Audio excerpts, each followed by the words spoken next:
Linda Sarsour spends quite a bit of time trying to convince Americans that they would absolutely love Sharia. You'll know when you're living under Sharia law if suddenly all your loans and credit cards become interest-free. Sounds nice, doesn't it? Wow, so if I sign up for Sharia, I get interest-free loans and credit cards. Not to mention child marriage, spousal abuse, raping female captives, stoning adulteresses, the death penalty for apostates, and the violent subjugation of all non-Muslims. Sharia, come for the interest-free loans, stay for the pedophilia and female genital mutilation. Speaking of female genital mutilation, you'll never guess who just got caught lying to all of her gullible followers about female genital mutilation. I'll give you a hint. I am every Islamophobe's worst nightmare. She's every Islamophobe's worst nightmare.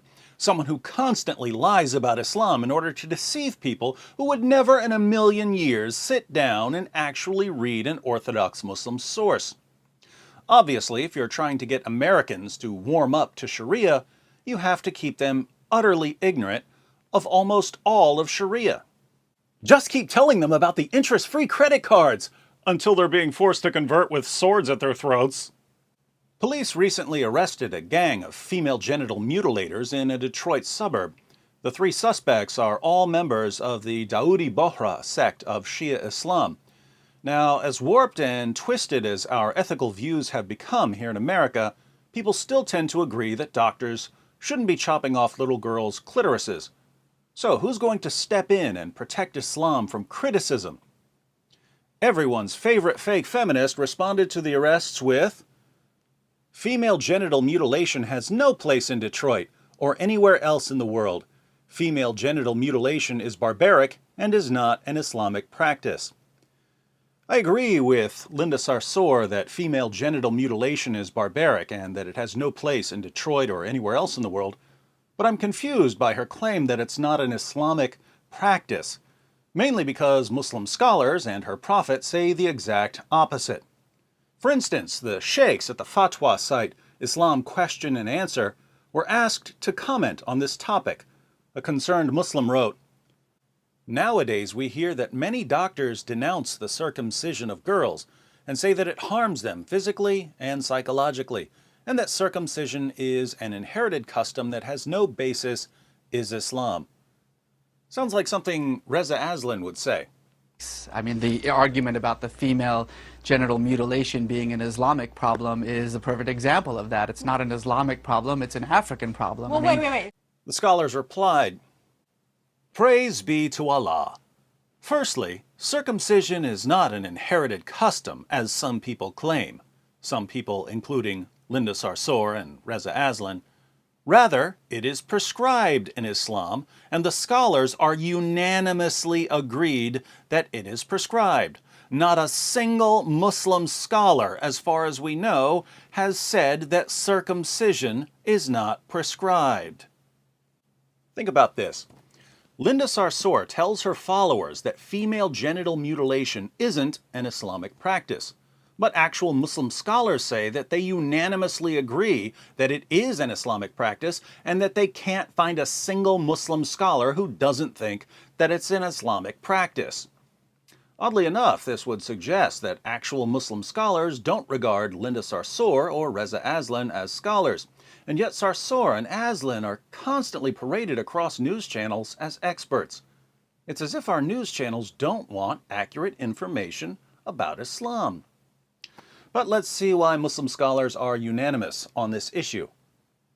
Their evidence is to be found in the Sahih Ahadith of the Prophet, which prove that it is prescribed. For example, 1. The hadith narrated by Al-Bukhari and Muslim from Abu Huraira that the Prophet said, "The fitra is a kind of natural predisposition human beings have because they're created by Allah, is 5 things, or 5 things are part of the fitra: circumcision, shaving the pubes, cutting the nails, plucking the armpit hairs, and trimming the mustache." This hadith includes circumcision of both males and females. So, female circumcision is part of Allah's created order according to Muhammad, the Prophet, of Islam. 2. Muslim narrated that Aisha said, "The Messenger of Allah said, when a man sits between the four parts, arms and legs of his wife, and the two circumcised parts meet, then ghusl is obligatory." The Prophet mentioned the two circumcised parts, i.e. the circumcised part of the husband and the circumcised part of the wife, which indicates that a woman may be circumcised just like a man. Female circumcision was taken for granted by Muhammad, so much so that he could describe sex as the meeting of the two circumcised parts. Strange that Muhammad would take female circumcision as an absolute given, while Linda Sarsour describes it as a barbaric practice that has no place anywhere, let alone in Islam. 3. Abu Dawood narrated from Atiyah al-Ansariya that a woman used to do circumcisions in Medina, and the Prophet said to her, "Do not go to the extreme in cutting. That is better for the woman and more liked by the husband." But the scholars differed concerning this hadith. Some of them classed it as da'if, weak, and others classed it as sahih. It was classed as sahih by al-Albani in Sahih Abi Dawood. The fact that circumcision for women is prescribed in Islam is confirmed by the ahadith quoted above, not by this disputed hadith. But the scholars differed concerning the ruling, and there are 3 opinions. Now, lots of Muslims try to throw out this hadith from Sunan Abu Dawood. Worst thing they can do. The practice of female circumcision is established in the Sahih narrations, but the disputed hadith in Sunan Abu Dawood is where Muhammad says not to go to the extreme in cutting, i.e. don't cut out the entire clitoris, only cut off part of it. When you throw out this hadith, you don't have any restrictions, and female circumcision is whatever the doctor and the family want it to be. Muslim translators who are convinced that this hadith is authentic even distort texts about female circumcision to bring the texts into line with Muhammad's restriction. For instance, this is Reliance of the Traveler. It's a manual of Sharia.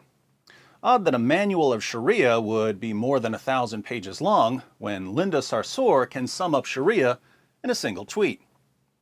"I don't drink alcohol, don't eat pork. I follow Islamic way of living. That's all Sharia is." Let's look at the translator's version of what Reliance of the Traveler says about female circumcision. Circumcision is obligatory for both men and women. The O indicates that this is a comment from Sheikh Omar Barakat. For men, it consists of removing the prepuce from the penis, and for women, removing the prepuce, Arabic bazar, of the clitoris, not the clitoris itself, as some mistakenly assert. The N indicates that this is a comment from the translator, an American Muslim. And the final addition is an A, meaning a comment from Sheikh Abdul Wakil Duribi. Hanbalis hold that circumcision of women is not obligatory, but sunnah, while Hanafis consider it a mere courtesy to the husband. Notice that the translator translates bazar as prepuce of the clitoris, the skin at the end of the clitoris. But that's not what bazar means. Bazar means clitoris. When Abu Bakr, Muhammad's closest companion and the first of the rightly guided caliphs, insulted a pagan by telling him in volume 8, page 76 of the History of At-Tabari, "Go suck the clitoris of Alat," a goddess the man believed in, the Arabic word for clitoris is bazar. So here's what Reliance of the Traveler, a manual of Sharia, actually says without the creative additions. Circumcision is obligatory for every male and female by cutting off the piece of skin on the glands of the penis of the male. But circumcision of the female is by cutting out the clitoris.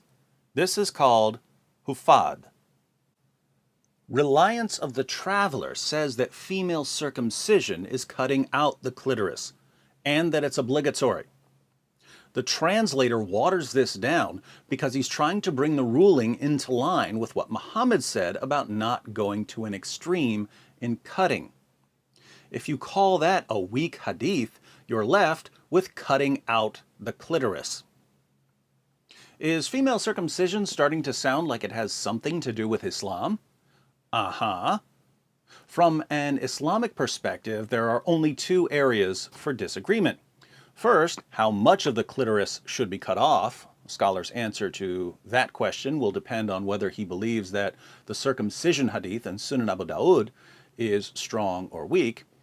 And second, whether female circumcision is obligatory, a girl has to be circumcised, or it's just very highly recommended and you'll just be treated like a whore if you aren't circumcised. This brings us back to Islam question and answer. The three opinions of scholars are: 1, that it is obligatory for both males and females; 2, that circumcision is sunnah for both males and females; 3, that circumcision is obligatory for men and is good and mustahab for women. Mustahab means recommended. The scholars conclude, thus it is clear that the fuqaha of Islam, the scholars of Islam, are agreed that circumcision is prescribed for both males and females, and in fact, the majority of them are of the view that it is obligatory for both. No one said that it is not prescribed, or that it is makruh, meaning disliked, or haram, meaning forbidden. All of the scholars said that circumcision is prescribed for females. Most said that it's obligatory. No one said that it's disliked or forbidden. No one except American Muslims like Linda Sarsour and Reza Aslan. And here's what I find most amazing. You can go to some of Linda Sarsour's followers. You can show them what the Muslim sources say about female circumcision, what actual Muslim scholars say about female circumcision, what Sharia manuals say about female circumcision. You can show them that what Linda Sarsour says about Islam totally contradicts what Muhammad and his companions and Islam's greatest scholars said about Islam. And they just don't care. Linda Sarsour tells them what they want to hear, and that's all that matters. That's terrifying, not only because there's an entire generation out there that has no respect for facts or reality, but also because female genital mutilation is a real problem for young girls around the world. And by constantly attacking people who try to expose the problem, Sarsour is ensuring that future generations of Muslim girls will have their genitals mutilated in the name of Islam because no one ever deals with the problem. One person who is trying to do something about the female genital mutilation problem is Ayaan Hirsi Ali. Sarsour once tweeted, Brigitte Gabriel equals Ayaan Hirsi Ali. She's asking for a censored whipping. I wish I could take their vaginas away. They don't deserve to be women.